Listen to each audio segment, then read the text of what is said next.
बिस्मिल्लाहिर्रहमानिर्रहीम। The smart education academy post number 1 SST female के लिए ये पोस्ट एफपीएससी के थ्रू आई हैं। हमारा पहला सवाल है पेडागोजी रिलेट्स विद, यानी पेडागोजी का तल्लक किस चीज़ के साथ है। तो पेडागोजी का तल्लक टीचिंग मेथड के साथ है। देखें, पेडागोजी को अगर उर्दू में लें तो इससे मुराद है फ़न्ने तालीम या तालीम देने का तरीका। अब तालीम देने का तरीका बहस करेगा तरीक़ा तदरीस से कि उस्ताद बच्चों को कैसे पढ़ाएगा। पढ़ाना एक फ़न है, एक आर्ट है। उस्ताद नित नए तरीक़ों से बच्चों को सिखाता है। तो पेडागोजी इन तमाम तरीक़ों से बहस करती है। एक चीनी कहावत है, 1000 उस्ताद 1000 तरीक़ा तदरीस, यानी हर उस्ताद का तरीक़ा तदरीस दूसरे उस्ताद से मुख्तलिफ होता है और पेडागोजी इन्हीं टीचिंग मेथड्स की बात करती है। अगला सवाल है कि रिमूव डिफ़िकल्टीज़, यानी मुश्किलात को ख़त्म करना, कम करना। Usually student like teachers who remove difficulties of subject, यानी उस बच्चों का पसंदीदा उस्ताद वही होगा जो उनकी तदरीस के दौरान आने वाली मुश्किलात को दूर करे। अब मुश्किलात को दूर कौन करेगा? वही उस्ताद जो इनफरादी तवज्जो देगा। सवाल नंबर 3 है gene Piaget stages of cognitive development. तो जीन पियाजे ने, जो एक माहिर नफ्सियात थे, वकूफ़ी डेवलपमेंट के दर्जे बयान किए थे 4। उनके मुताबिक वकूफ़ी तरक्की के 4 मराहिल हैं। फ़ॉर इफ़ेक्टिव टीचिंग, यानी बेहतरीन और मौसर तदरीस के लिए क्लियर एंड प्रिसाइज कम्युनिकेशन, उस्ताद की आवाज़ क्लियर, वाज़े और साफ़ होनी चाहिए ताकि बच्चे उसे समझ सकें। टीचर शुड बी ड्यूटीफुल, उस्ताद को ड्यूटीफुल होना चाहिए, फ़र्ज़ शनास होना चाहिए और ये सबसे पहली खूबी है। पहली पोस्ट में हमने देखा है कि pedagogy related with teaching methods. Students like the teacher who remove difficulties. Jean पियाजे stages of cognitive development 4 effective teaching should have clear and precise communication. A teacher should be dutiful. Post number 2 को देखते हैं। Philosophy क्या है? Search of reality. Philosophy या फ़लसफ़ा क्या है?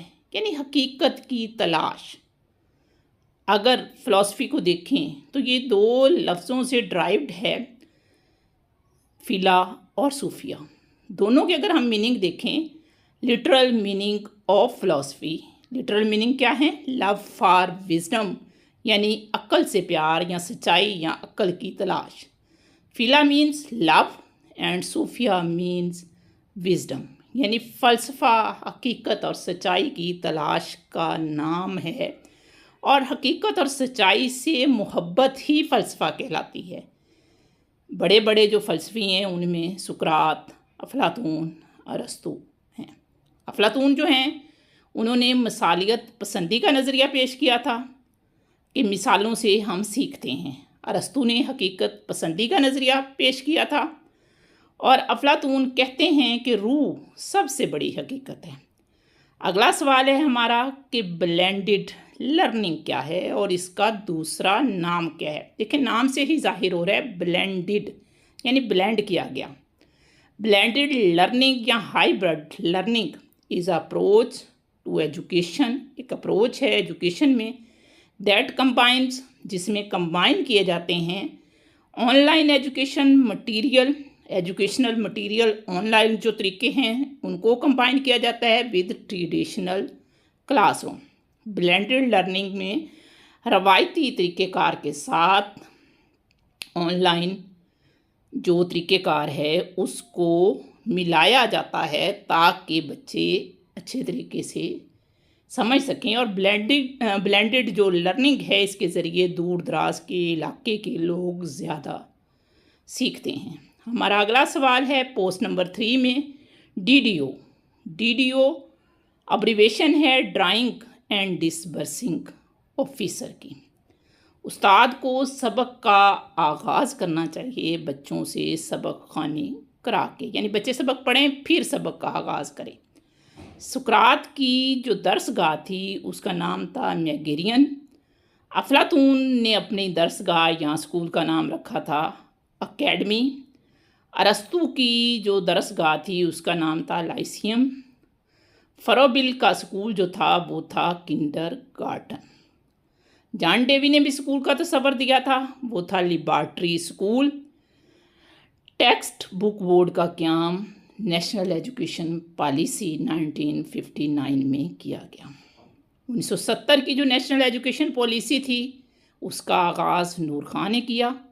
1972 की national education policy Abdul Hafeez Pirzada ने पेश की।